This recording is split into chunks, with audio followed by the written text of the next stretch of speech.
siempre hay en nosotros, Señor, la disposición, Señor, para aprender de ti, oh Dios. Bendice la iglesia, bendice, Dios mío, los hermanos, Señor, que se unen con nosotros, Padre, a través de las redes, Dios mío. Bendice tu pueblo, Señor, trae cobertura, trae libertad, trae, Señor, misericordia, trae, Dios mío, poder, unción, Señor, de lo alto, Dios mío, bendito Dios, y que podamos, Dios mío, rendirnos a tus pies, Señor, y saber, Señor, que tú eres fiel y estás por encima de todas las cosas, de todo concepto, de toda opinión y de toda ciencia, Dios mío, en el nombre de Jesucristo. Muchas gracias te damos en el poderoso nombre de Cristo Jesús, Señor nuestro. Amén y amén y más amén, hermanos. Gloria a Dios. Amén. Amén. Bueno, continuamos, hermanos, con la enseñanza. ¿Hay preguntas? ¿No? Bueno, seguimos entonces. Estamos viendo el verdadero evangelio. Hoy en la enseñanza número 13. El verdadero evangelio de Jesucristo. Amén. Luego vamos a ver otras cosas más. Pero estamos en un punto que es que el evangelio es poder de Dios para salvación. Primero la salvación. El objetivo principal es la salvación. Amén. Luego hay otras cosas que Dios le añade como bendición. Amén o no. Pero el propósito de Dios es restaurar la imagen del hombre, la imagen de Dios, su imagen, esa imagen que se perdió a través del pecado. Amén. Ahora, vamos a mirar algunas cosas interesantes. Estamos viendo la primera carta de los Corintios. Demos una repasada. Aquí ubiquémonos para poder continuar. Primera carta de los Corintios, estamos en el capítulo 2 y estamos hablando del evangelio que predicó Pablo. Pablo dice que él no va a predicar con excelencia de palabras para que no se haga vana la cruz de Cristo. Amén. Y bueno, y luego dice que la sabiduría del mundo, ya lo leímos en el contexto, no tiene nada que ver con la sabiduría divina. La sabiduría de Dios es una sabiduría oculta. Pues no uso el término apropiado porque no quiero causar controversia ahí con nadie. Pero literalmente quiere decir que los que han alcanzado madurez son aquellos que como dicen en otras religiones, en otros conceptos y otros, los iniciados, los que tienen un avance en el conocimiento de Dios. Esa es la madurez espiritual. Y vimos que la madurez espiritual, entonces la primera parte que vimos, el que tiene sabiduría de Dios, es aquel que desarrolla la madurez espiritual. O sea, pone por obra la palabra, sigue el consejo de Dios, se somete a él. Vimos en Hebreos que dice: después de tanto tiempo, debiéndose ya maestros, tenéis necesidad de leche y no de vianda, como niños, ¿no? Porque son inexpertos en la palabra de justicia, porque el alimento sólido es para los que han alcanzado madurez, los que por el uso tienen los sentidos ejercitados en el discernimiento de lo bueno o del bien y del mal, o lo bueno y lo malo, como quiera decirlo. Ahora, ¿cómo nosotros podemos ejercitar los sentidos en el discernimiento de lo bueno y de lo malo? Vamos a echarle una repasadita a este punto para poder seguir adelante. Bueno, vamos a ir a Romanos. Tengan abierto allí, ténganle una marquita ahí a subirle en segunda carta a los Corintios, que vamos a seguir allí. Vamos a mirar algunas cositas aquí. Ahora, en el Evangelio, la obra gloriosa es el sacrificio de Cristo, ¿no? Ese es el que da entrada a todo. Ahí empieza el Evangelio, con la buena noticia que Cristo vino para salvarnos del pecado, que Él es el Cordero de Dios, que venció el pecado, dice que derribó esa pared intermedia de separación que había entre los dos pueblos, gentiles y judíos. Hizo la paz entre los dos, formando un solo y nuevo hombre, que ese nuevo hombre es Cristo, que está representado en la iglesia, como miembros del cuerpo, y la cabeza, que es el Señor, que está en el cielo, en el trono de Dios. Bueno, ahora vamos a mirar aquí en Romanos capítulo 8 y usted va a poder entender un poquitico más lo que estamos hablando. Ahora, hablamos sabiduría en misterio, la sabiduría oculta, cómo nosotros podemos madurar y cómo nosotros podemos ejercitar los sentidos en el discernimiento de lo bueno y lo malo. Vamos a mirar aquí en el capítulo 8, que es una vida espiritual. Ahora pues ninguna condenación hay para los que están en Cristo Jesús, los que no andan conforme a la carne, sino conforme al Espíritu. O sea, el Evangelio es poder de Dios para la salvación. ¿Qué está diciendo la Biblia? Que no hay ninguna condenación para el que está en Cristo Jesús, que no anda conforme a la carne, conforme al sistema natural, sistema de pecado, sino conforme al Espíritu. Entonces quiere decir que una persona espiritual es una persona madura. Una persona espiritual es una persona que tiene los sentidos ejercitados en el discernimiento de lo bueno y lo malo. Amén. Bueno, ahí vamos encarrilándonos. Luego dice, porque la ley del Espíritu de vida en Cristo Jesús me ha librado de la ley del pecado y de la muerte.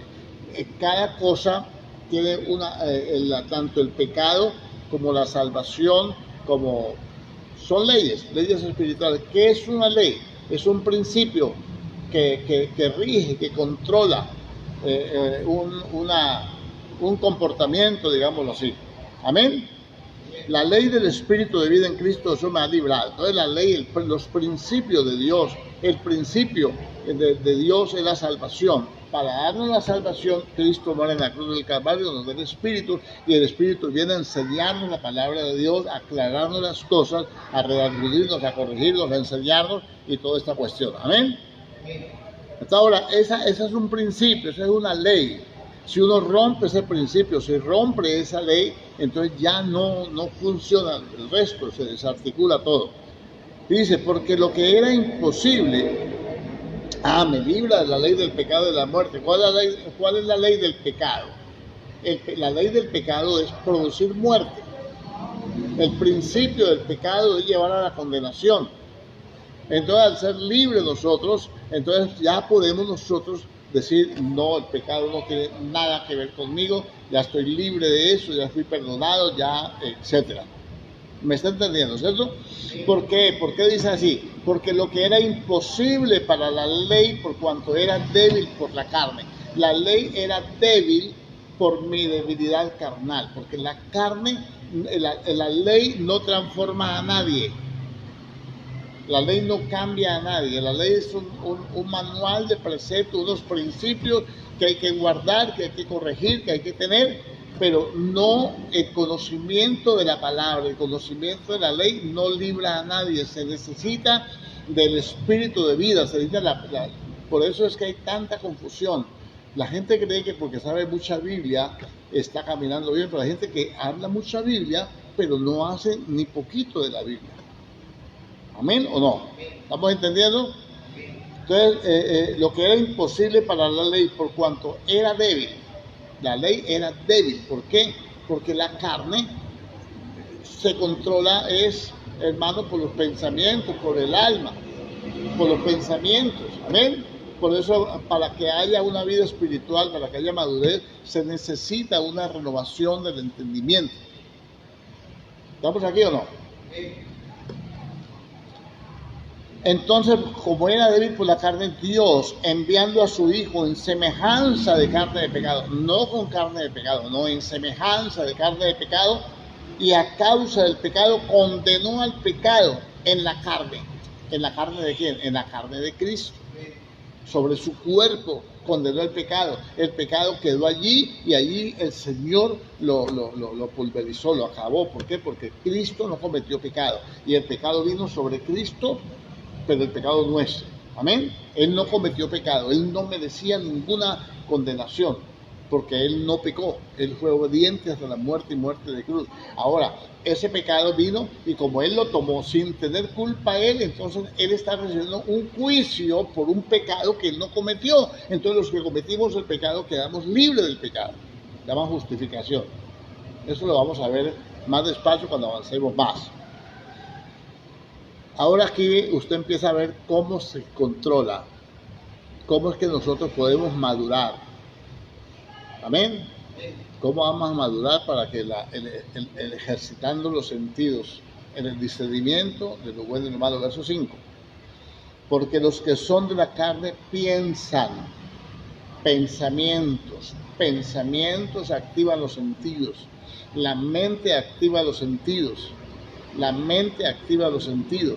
amén, porque dice, los que son de la carne piensan en las cosas de la carne, pero los que son del Espíritu en las cosas del Espíritu, porque el ocuparse de la carne es muerte. O cuando yo pienso en las cosas de la carne, me estoy ocupando de las cosas de la carne.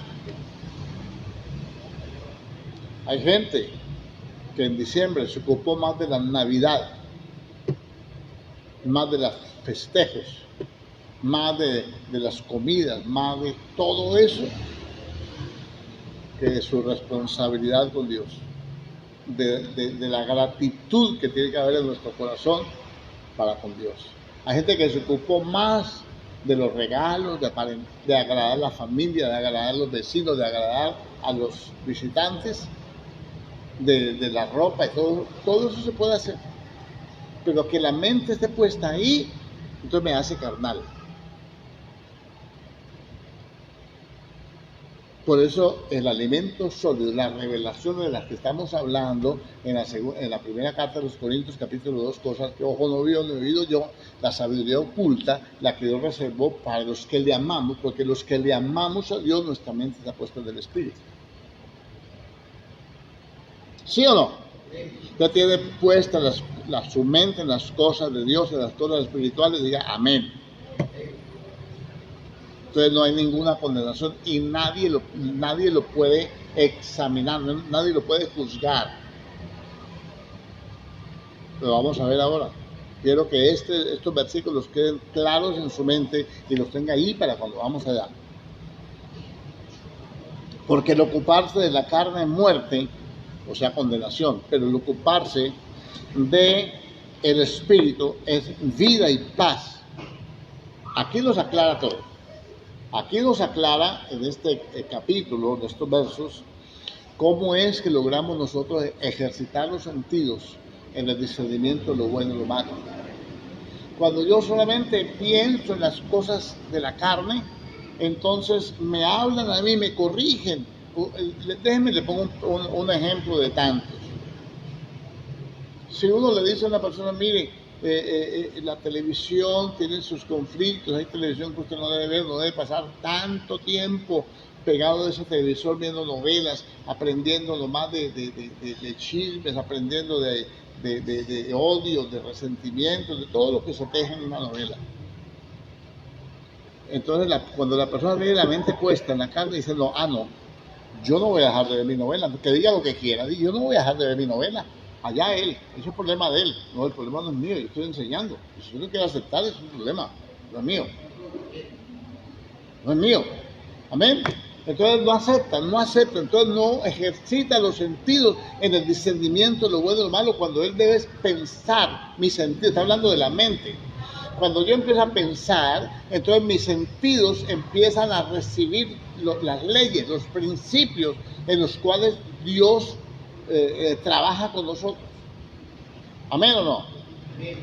Entonces aquí dice, porque el ocuparse de la carne es muerte, pero el ocuparse del Espíritu es vida y paz, por cuanto los designios de la carne son enemistad contra Dios, mi hermano. Entonces le dice uno a la persona, mire, por favor, sus niños, no lo deje pasar tanto tiempo en la televisión, mire esos muñequitos ahí que parecen tan inocentes, póngale cuidado que es, porque se han hecho estudios, se han hecho descubrimientos, cómo le están metiendo, por ejemplo, en este momentico los muñequitos de Disney, ya estamos promoviendo ¿cómo llama? Libertad de género, ¿no?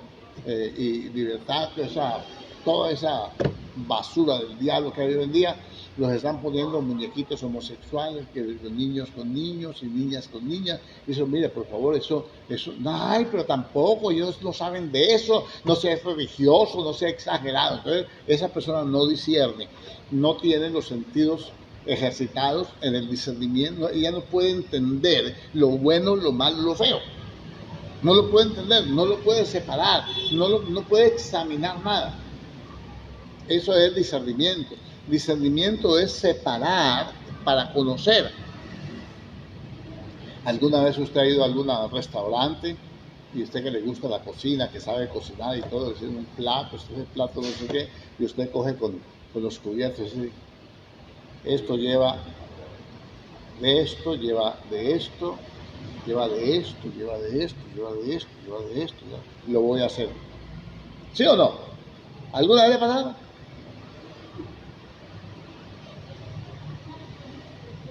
Normalmente pasa eso, ¿sí? Ay, esto tiene esto, ¿sí? Al que le gusta la cocina, o a la mujer que le gusta la cocina. Entonces ella pudo discernir y sus sentidos captaron que ese buen plato ella lo puede preparar. Mis sentidos captan que esas buenas obras y esas buenas cosas que le agradan a Dios, yo las puedo hacer. Solamente tengo que ejercitarme. Y el primer día el platillo le quedó de pronto no tan suculento como que le sirvieron, pero lo vuelve a hacer. No se va a dar por vencido. Hablo con los chefs de Casa de Misericordia, ¿sí o no? Y lo hace y llega a hacerlo hasta mejor. Y dice, vea, yo me inventé, le agregué esto. Entonces le agrega cosas. Entonces uno mira, toda la mente puesta en las cosas de la carne es enemistad contra Dios. Mis hermanos queridos, me duele mucho decirle esto. Los designios que uno hace, que no están conformes a la voluntad de Dios, hace que mi mente se convierta enemiga de Dios. Mi mente está en contra de las cosas de Dios. Por eso es tan difícil decirle a una persona, mire, conságrese. Mire, usted puede orar, usted puede leer la Biblia, usted puede tener una vida espiritual, usted puede servir, usted puede hacer esto. Mire, respete a sus hermanos. Mire, no le busque camorra. Mire, no los mire mal. No le pise el dedo chiquito ese que duele tanto. No se ponga quisquilloso cuando le llaman la atención. Entienda que él está revestido de autoridad, se le dio allí, hay que respetar, hay que amarlos, hay que tenerlos en gran estima por causa de lo que están haciendo, de su obra, porque están trabajando para Dios. Y, que va, lo que pasa es que es un presumido, un creído que cree que porque la mamá de los pollitos. No es eso, hermano. Eso es la mente carnal, porque así actúa la mente en otro lugar. Así actúa la mente cuando va al súper, cuando va al banco, ¿ve? Y entonces hay una persona con un problemón allá, con su buen chicharrón. Hermano, cuando le faltan haciendo las arepas, mira, esa vieja ya hablando, esa de que están hablando, chismeando hace rato, y uno aquí perdiendo tiempo en vez de atenderlo, porque yo voy a quejarme con el gerente. Y a veces van y se quejan.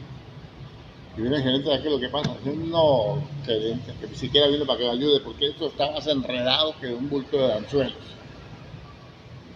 Porque conceptuamos por los sentidos.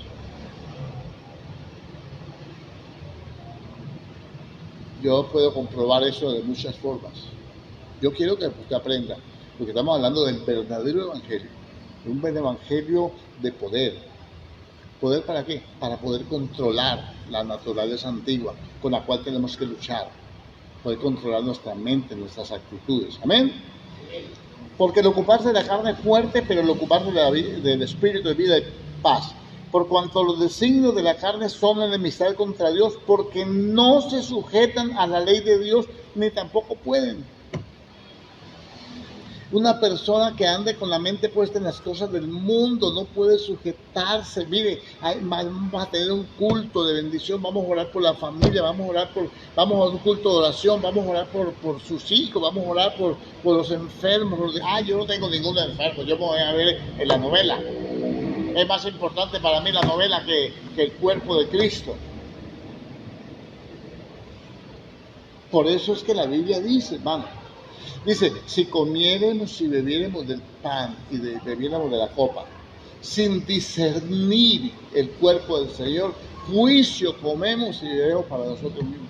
Por lo cual hay muchos debilitados, muchos enfermos y muchos han muerto. Tenemos que discernir el cuerpo de Cristo. Usted es el cuerpo de Cristo. Yo también soy un miembro. Yo no soy más que ustedes, ni usted más que yo. Cada uno tiene una posición, cada uno tiene una función, cada uno tiene una responsabilidad. A mí me demandan más responsabilidad porque me han dado autoridad. Amén. No se disierne, hermano. Por eso hay tantos conflictos en las iglesias y entre creyentes. Amén. Y los que viven según la carne no pueden agradar a Dios. Una persona que vive según la carne, primero el paseo, primero la recreación, primero la familia, primero las mujeres, primero los hijos, primero la novela, no puede agradar a Dios. ¿Por qué? Porque está desobedeciendo la palabra. Si quiere, leamos otra vez el texto de Lucas 14, ¿qué es? 27. Déjeme, estése ahí que yo lo leo, para que usted no se desubique de la Biblia, no te la cita. 14. Lo que cuesta seguir a Cristo, verso 25. Grandes multitudes iban con él y volviéndose les dijo: si alguno viene a mí y no aborrece a su padre y a su madre, a su mujer e hijos y hermanos y hermanas, y aún también su propia vida, no puede ser mi discípulo. No lo voy a recibir de discípulo porque no me gusta, no me agrada, no reúne las condiciones. Amén. Y el que no lleva su cruz y viene en pos de mí, no puede ser mi discípulo. Tiene que morir a lo natural, al mundo, porque Dios le perdonó los pecados que cometió en el mundo natural. Nos perdonó todos nuestros pecados y ahora nos da un nuevo nacimiento y nos da una nueva vida. Yo no puedo vivir la nueva vida como la vivía antes. Ahora en la nueva vida, mi Padre Celestial me da su genética. ¿Usted sabe eso? Algunos dicen que es herejía. No es herejía. ¿Qué es lo que hace la naturaleza del hombre? Su genética. ¿Sí o no? Pues en la segunda carta de Pedro dice que bendito el Dios y Padre de nuestro Señor Jesucristo. Dice que todas las cosas que pertenecen a la vida y a la piedad ya nos han sido dadas por su divino poder, por el poder del Evangelio, por el poder del Espíritu. Eso está en la segunda carta de Pedro, capítulo 1, versículo 3, si no caigo mal en la nota. Bendito, se me está trabando por Corintios. Dice que todas las cosas que pertenecen a la vida y a la piedad ya nos han sido dadas, no nos van a ser dadas, ya nos fueron dadas por el conocimiento de aquel que nos llamó por su gloria y por su excelencia. Nadie es más excelente que Cristo Jesús. Hizo el mejor sacrificio, agradó al Padre y cumplió todo. Mediante el conocimiento de aquel que nos llamó por su gloria y por su excelencia, mediante la cual su excelencia nos ha dado preciosas y grandísimas promesas, para que por medio de ellas obtengamos su naturaleza divina, habiendo huido de la corrupción que hay en el mundo por causa de las concupiscencias. Esa es la vida espiritual. Esa es la madurez espiritual. Entonces nos da promesas. Y esas promesas me dan su carácter, me dan su naturaleza divina. Divina. Porque me hace ciudadano del cielo, me hace hijo de Dios. Si soy hijo de Dios, tengo su naturaleza. Hermano, ¿cómo es posible que usted allá en la tierrita se casa con su coterráneo y el muchachito le va a salir mono, con los ojos azules y hablando inglés? ¿Ah? ¿Y qué pasó? ¿Pasó un gringo por aquí? ¿No hay más? Cuando nos da las promesas, nos da su naturaleza divina habiendo huido de las concupiscencias, las promesas de Dios, perdóneme, Señor, si no te gusta esta palabra que digo, las promesas de Dios son como un señuelo para traernos. Esto es lo que nosotros tenemos que interpretar. Las promesas de Dios son como un señuelo, como una carnada, pues. Entonces uno por ir detrás de la promesa, termina orando, termina derramando el corazón delante, termina conociendo a Dios. ¿O no? A Job se le dijo, aunque tu principio ha sido pequeño, tu posterior estado muy grande, será muy grande. ¿Cómo terminó Job? Súper bendecido y más grande el posterior estado. ¿Cierto? Hacemos un favor, cerramos esa puerta. Ahí mismo diablo ahí estorbando. Eso sí. Ahí tenemos que discernir.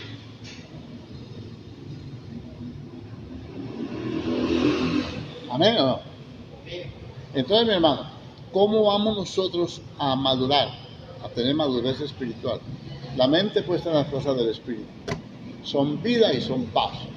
Que hay reinado de belleza por la televisión, que hay diferentes eventos. No digo que es pecado mirarlos.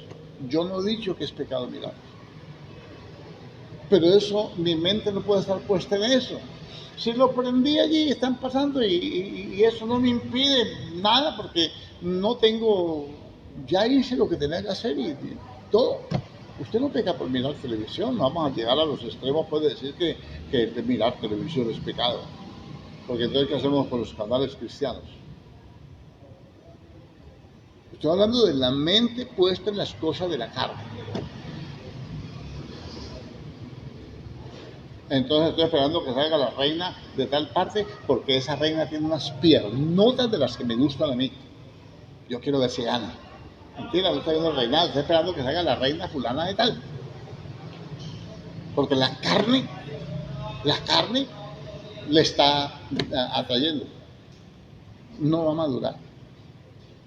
Y está más pendiente, hermano, perdóneme, de la programación de cualquier evento,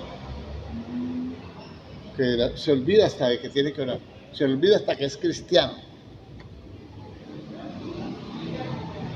Entonces ahí es donde nosotros tenemos que comprender lo que es la renovación del entendimiento. Sigo leyendo. Mas vosotros, verso 9, el 8, lo repito, y los que viven según la carne no pueden agradar a Dios. Mas vosotros no vivís según la carne, sino según el Espíritu. Si es que el Espíritu de Dios mora en vosotros, y si alguno no tiene el Espíritu de Cristo, no es de Él. Así de sencillo.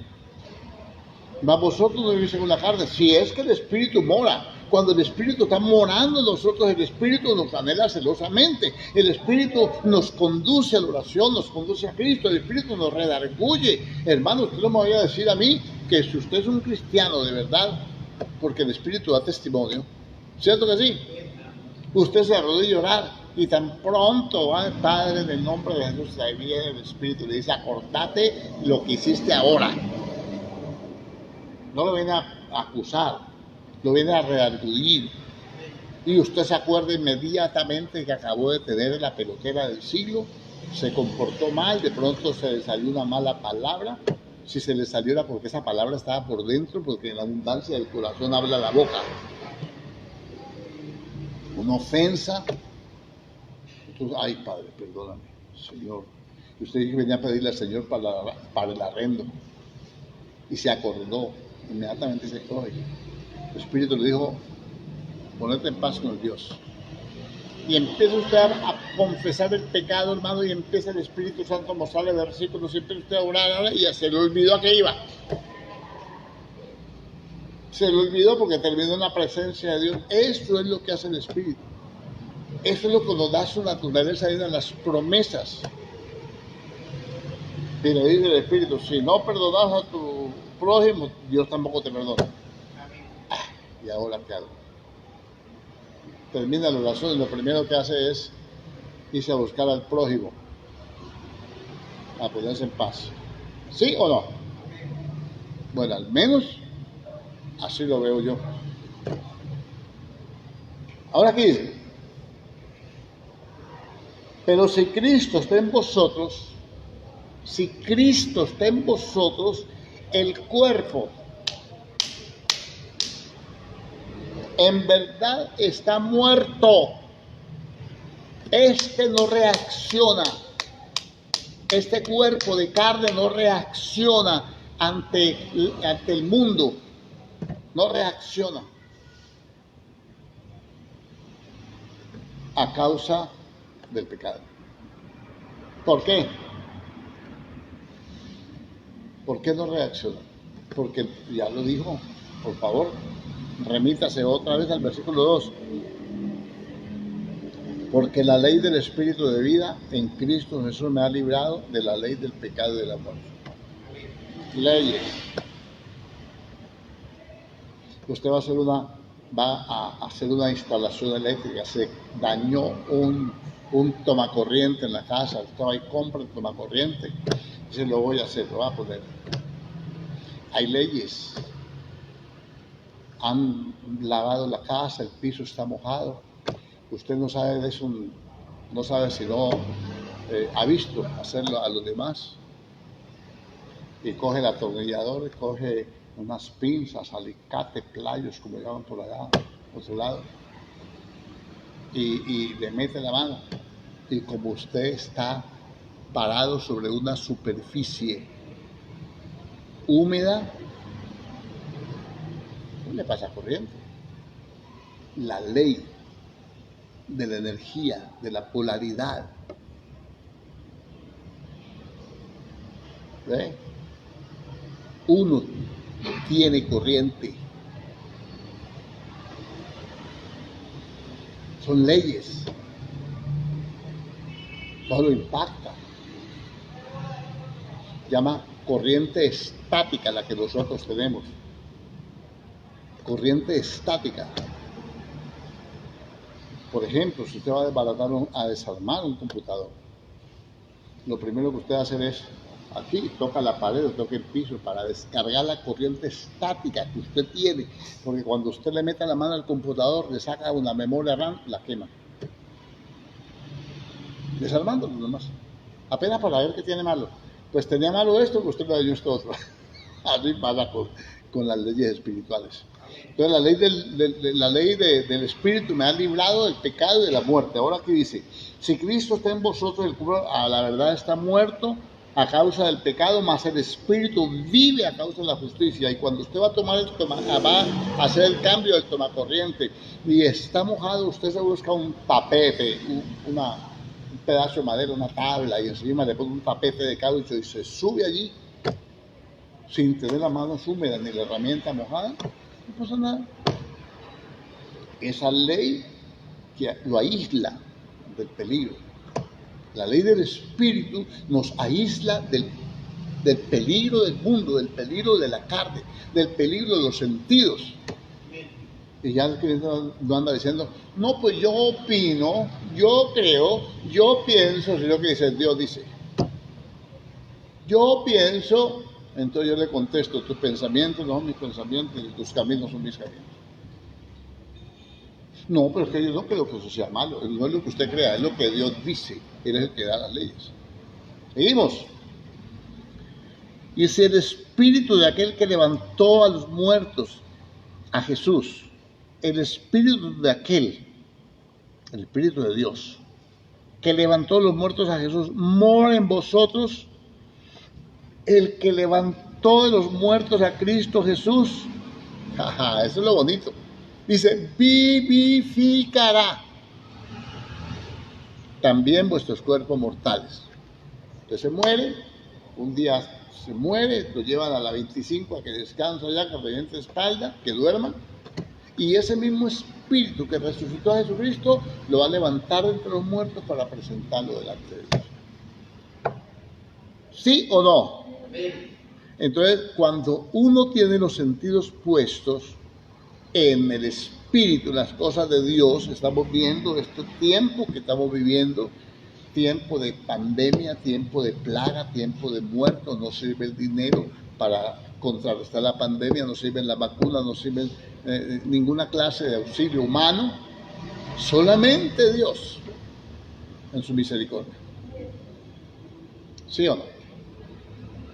Bueno, regresemos a Corintios, que ya le dimos bastante a eso. Entendió ahora sí que es, aquí dice en la primera carta de los Corintios, capítulo 2, estamos ahí. Vamos a ver entonces cómo es la revelación de la palabra. Sin embargo, hablamos sabiduría, verso 6, 2:6, entre los que han alcanzado madurez, y sabiduría no de este siglo, ni de los príncipes de este siglo que perecen. No está hablando de la sabiduría del mundo. Mas hablamos sabiduría de Dios en misterio, o sea, en revelación. Un misterio es algo que estuvo oculto, que nadie lo conoció, pero que ahora Dios lo desclasificó para que nosotros lo conozcamos. Entonces dice, ni sabiduría no de este siglo, ni de los príncipes de este siglo que perecen. Cuando perece el sabio, perece con él la sabiduría. Así dice la Biblia. Le pongo un ejemplo. La sabiduría que tenían nuestros ancianos, abuelos, antepasados, que cortaban la madera para construir estas casas antiguas. Usted encuentra en estas casas antiguas madera que tiene 50, 60, 70 años y está intacta, sin ninguna clase de impermeabilizante, únicamente porque ellos tenían su forma y su manera y su tiempo para cortarla. Se murieron ellos, nadie más hace lo mismo. Ya no se usa la madera. ¿Para qué le meto madera si esto no dura en 2 o 3 años? Metámosle hierro o metámosle hormigón. ¿Sí o no? ¿Dónde quedó la sabiduría de los viejos? Pereció con ellos. Se acabó. ¿Lo está comprendiendo? ¿Está entendiéndolo o no? Lo oigo. Por fe, oí. Bueno. Verso 7, más hablamos sabiduría de Dios en misterio, en revelación, la sabiduría oculta, la cual Dios predestinó antes de los siglos para nuestra gloria. La que ninguno de los príncipes de este mundo, de este siglo, conoció, porque si lo hubieran conocido, nunca habrían crucificado al Señor de la gloria. Póngase a pensar usted, hermano.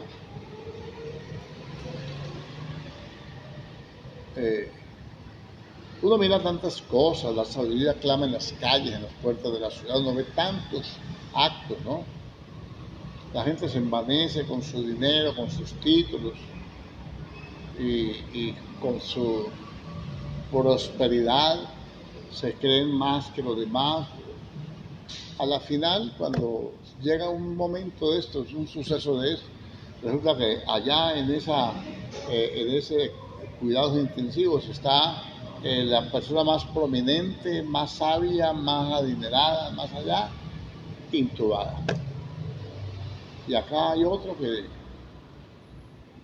no sabe ni hablar, no tiene ninguna clase de cultura, no es letrado, en la misma sala recibiendo la misma atención, con el mismo problema, con el mismo conflicto, y ninguno de los dos puede, por lo que sabe, salir del problema. ¿Me hago entender? Esto nos debe llevar a reflexionar. Yo creo que este tiempo en que estamos viviendo todas estas cosas nos tiene que dar una reflexión.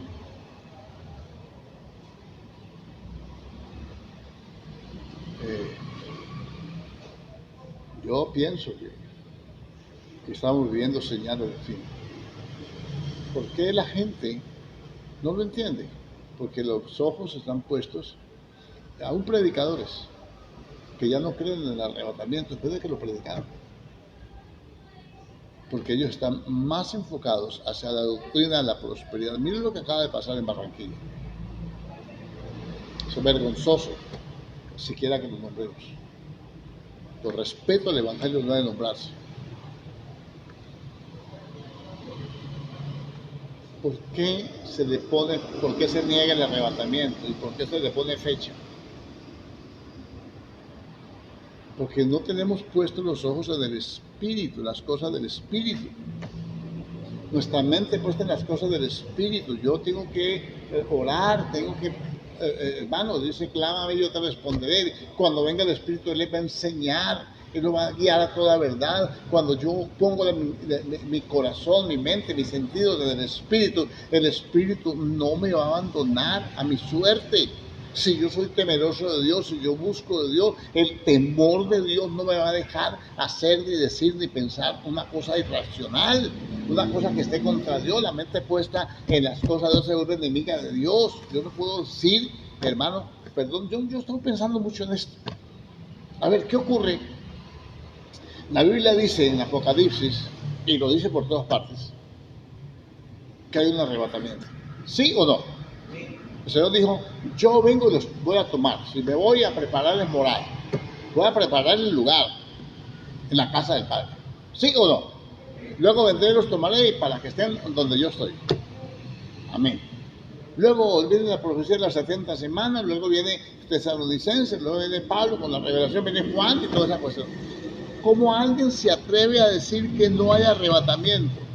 Cuando yo digo que no hay arrebatamiento de la iglesia, le estoy quitando al Apocalipsis cosas.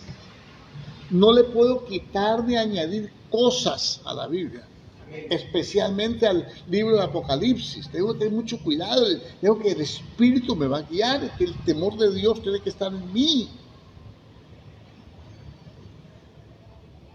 Entonces la pregunta del millón. Los que piensan solamente en las cosas de la carne, que solamente ven dinero, prosperidad, bendición, siembra, y no les importa sino el dinero, ¿tienen puestos los ojos en quién? ¿Y en dónde?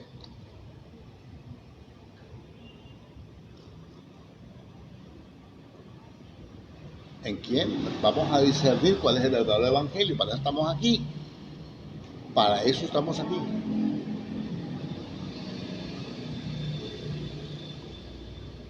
¿Por qué no miramos? Tenemos tiempo.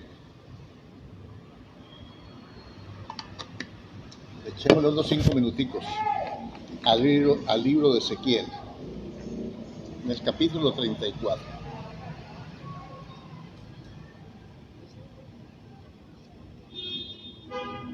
Que nos sirve a nosotros como referencia. Está hablando de los pastores. No son ministerio pastoral. Los pastores se les llamaba a los reyes de Israel, porque Ezequiel 34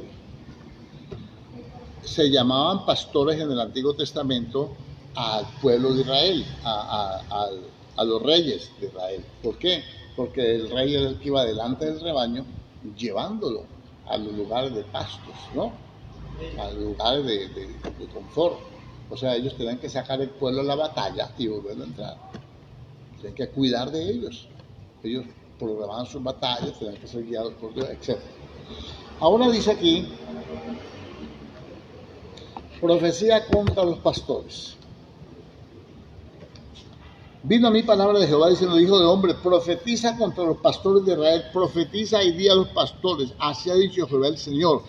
Hay de los pastores de Israel que se apacientan a sí mismos, ¿no apacientan los pastores a los rebaños? O sea, se cuidan ellos mismos, ellos se preocupan, se cuidan y se alimentan ellos mismos y el pueblo no. Hermano, pues en el Nuevo Testamento hay pastores pero no son reyes. Pero hay pastores que están viviendo como los reyes de Israel.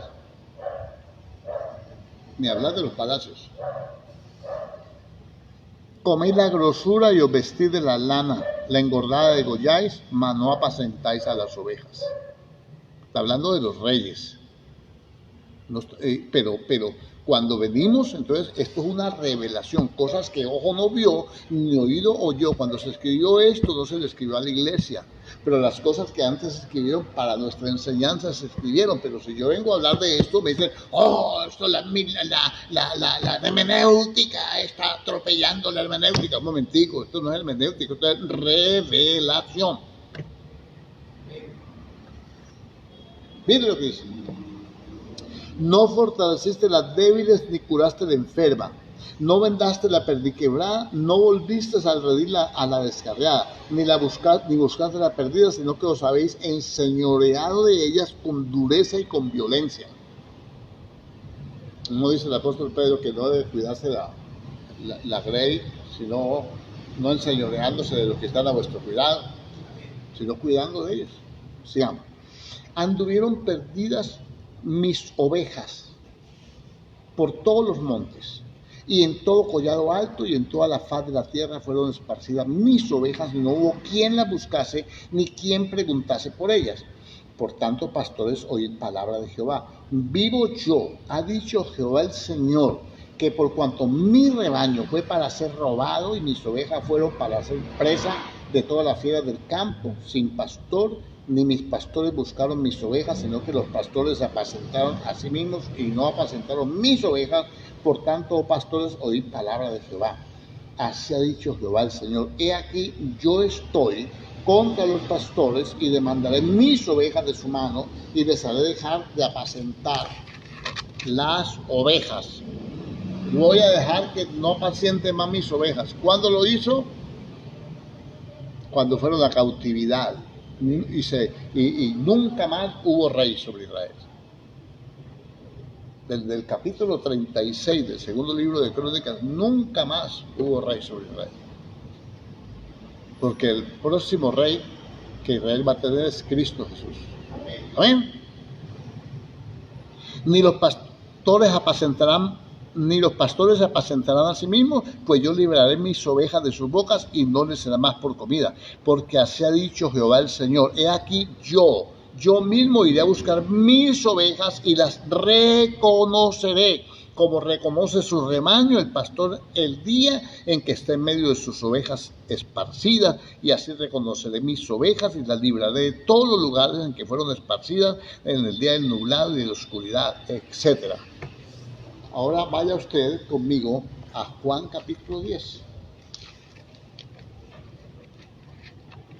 Esto se llama revelación. ¿A quiénes? A los que han alcanzado madurez, los que tienen los sentidos ejercitados en el discernimiento de lo bueno y lo malo, los que apagan el televisor, apagan el teléfono, apagan lo que tengan que apagar y prenden el bombillo y abren la Biblia y escudriñan y oran y le dicen: Espíritu Santo, yo estoy leyendo Ezequiel, muéstrame, enséñame, y primero ora, le clama a Dios, clama a mí, yo te responderé, yo te enseñaré cosas grandes y ocultas que tú no conoces.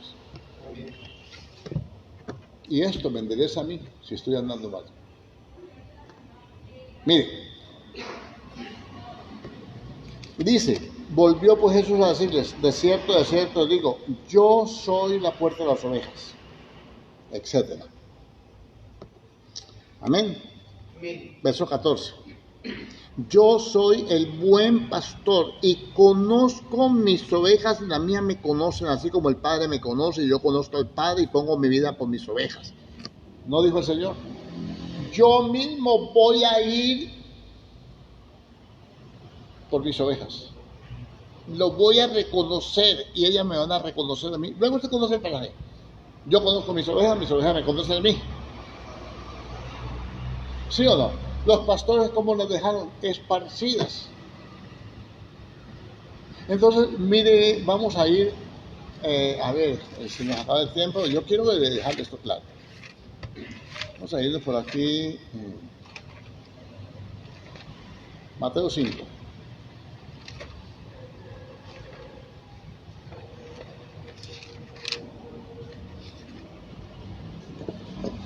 ¿Está aprendiendo?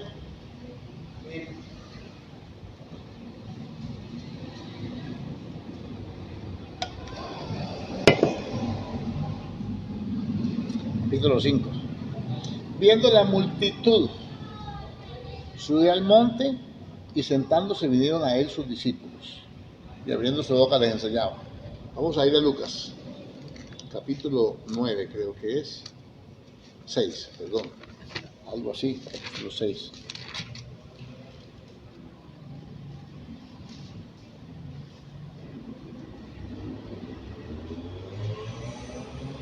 Ay, Señor. Dice que, ¿dónde está ese pasaje? 6:12, en aquellos días fue al monte. Ahí no es. Hay un versículo, hermano, si usted me colabora con él. Entonces, a Marcos, entonces. Queremos saber el otro evangelio según San Marcos. Y dice que vio las ovejas, vio el pueblo, que las gentes del pueblo, esparcidos sobre los montes, que eran como ovejas que no tenían pastor.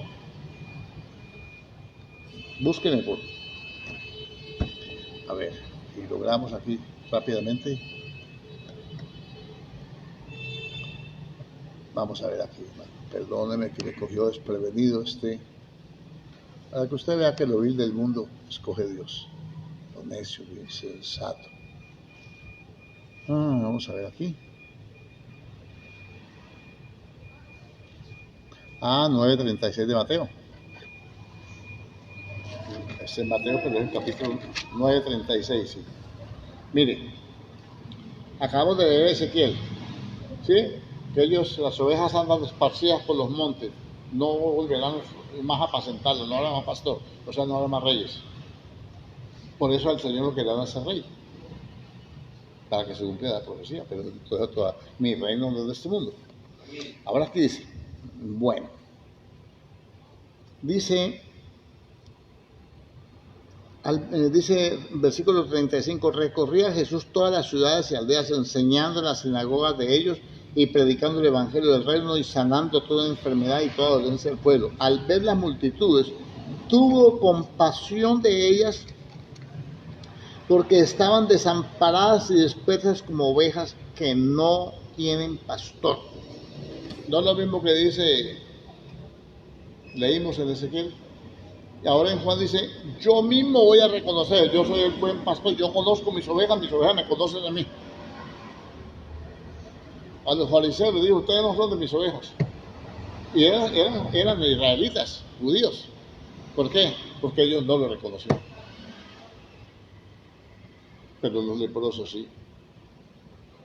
Dijo, Señor, si quieres puedes limpiarme. ¿Me limpias? Yo quiero.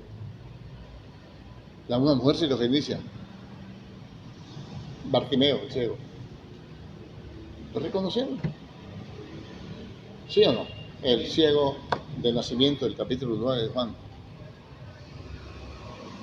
Eso es lo que hace que nosotros podamos entender. Por ejemplo, si yo pongo mi mente en las cosas de la carne, en las cosas del mundo, y no pongo la mente en las cosas del espíritu, yo voy a cometer errores, hermano, que me pueden llevar a la condenación, me vuelvo carnal.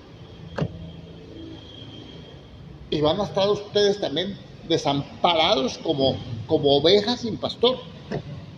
¿Y el pastor dónde está? No, cazando libélulas, pescando, allá, por acá, más allá, con agenda. ¿Y las ovejas? Yo puedo dejar a cualquiera que predique, que esa es la gran equivocación. Yo puedo poner a cualquiera que predique,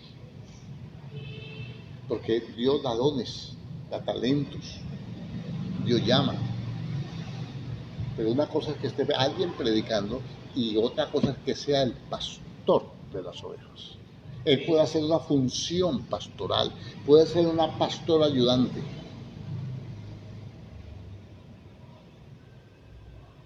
Amén. Yo puedo dejar a cualquiera. Decirle, hermano fulano, cárguese usted de la iglesia esta semana. Pero ¿sabe qué? Yo tengo que velar por las ovejas, porque yo tengo que dar cuenta por ellas. Usted las cuida una semana y sale y se va. Pues sencillamente hizo lo que pudo, lo que Dios le ayudó a hacer. pero el responsable soy yo. Si mi mente está puesta en las cosas del mundo, y fácilmente uno se puede ir, aún siendo un siervo del Señor. Entonces, ¿cómo es el Evangelio de Jesucristo? Poder de Dios para la salvación. ¿Qué necesitamos nosotros? Entonces, hablar sabiduría de Dios, no de hombres. Hermano, pero ponga a alguien que predique allí, camine, vámonos de vacaciones, camine, vámonos. Sí, podemos ir, pero déjeme, yo pido permiso al jefe. ¿Será que usted está trabajando en una compañía, en Avianca, Puerto de Colombia, en cualquier compañía grande? Y entonces lo invitan, llegó su familiar, lo invitan y vamos, después de 8 o 15 días, ¿usted se puede ir? ¿O tiene que pedir permiso? Tiene que decir, jefe, tal día viene una familia, yo necesito atenderlos, mire que por favor le suplico si me puede adelantar las vacaciones o si me puede dar una licencia, cualquier cosa. Y es que Dios no es más, no es Rey de reyes y Señor de señores. A Él sí podemos dejarlo tirado a la hora que nos dé la gana. Entonces el trabajo con el Señor es que se espere. Pero entonces tenemos más reverencia por el que no, por eso el que no cargue, no lleva su cruz, el que no aborrece, imagínense, padre, madre, mujer, hijos, aún su propia vida, por causa de mí y del Evangelio. No es digno de ser mi discípulo, no puede ser mi discípulo. Creo que estos chicos se nos está agrandando. Esa es la mente puesta en las cosas del Espíritu. Cuando yo lo estoy mirando, me aplauden, me recompensan, gloria a Dios por ustedes, gloria a Dios por los que reconocen, gloria a Dios por todo. Pero ¿sabe qué? La recompensa aquí es temporal, como diría el pastor Tommy, temporera, pero la Alá es eterna. Pablo dijo, ¿qué busco pues? ¿El favor de los hombres o el favor de Dios? Hablando de un evangelio diferente. ¿Qué busco pues? ¿El favor de Dios o el favor de los hombres? Si buscar el favor de los hombres, no sería siervo de Dios. Pero yo no puedo trabajar por aplausos, por dedicatorias, por reconocimientos, nada de eso. Hay que trabajar por amor a Dios. Bueno, cada día encontramos más cosas de este bendito evangelio, el evangelio de ahí, de la Biblia. ¿Amén o no? Padre Celestial, te damos gracias en el nombre poderoso de Cristo Jesús. Bendecimos, glorificamos, exaltamos, proclamamos tu bendito nombre, Señor. Ayúdanos, Padre Dios, que siempre haya en nosotros el temor, la reverencia, el amor, la fe, y que, Señor, esa bendita gracia que nos ha dado pueda ser usada por nosotros, Dios mío, para encaminarnos hacia ti. Esa libertad que nos ha dado, Señor, sea, Dios mío, para caminar, Señor, en bendición, Señor, libres pero del pecado, pero sujetos a ti, oh Dios de los cielos. Señor, ayúdanos, Señor. Ayúdanos, Señor. Yo sé, Señor, que tú estás instruyendo a tu pueblo, que estás poniendo temor en cada corazón, que estás despertando las vidas y que día a día tenemos que caminar en fe y movernos, Dios mío, en esta dimensión poderosa del espíritu de vida, Señor, en el nombre de Jesús. Ayúdanos a entender que la mente puesta en las cosas de la carne, en las cosas del mundo, Señor, no se sujeta a la ley de Dios ni tampoco puede, y que se convierte en enemiga de Dios. Por eso muchas veces se rechaza la palabra, se rechaza el servicio, se rechaza la oración y se rechaza aún a los propios hermanos y se rechaza tu autoridad, haciendo nuestra propia la voluntad a nuestra propia conveniencia, Señor. En el nombre de Jesús, muchas gracias. Yo bendigo en el nombre de Cristo tu nombre y te pido bendición para tu pueblo, para cada uno de mis hermanos, los que están aquí, los que están a través de las redes, Señor, que puedan conocer, crecer y desarrollar su vida espiritual en Cristo Jesús, guiados por tu Espíritu. Amén y amén, gloria a Dios. Mañana, 7 de la mañana, tenemos devocional. ¿Amén o no? Amén. Dios le bendiga. Amén.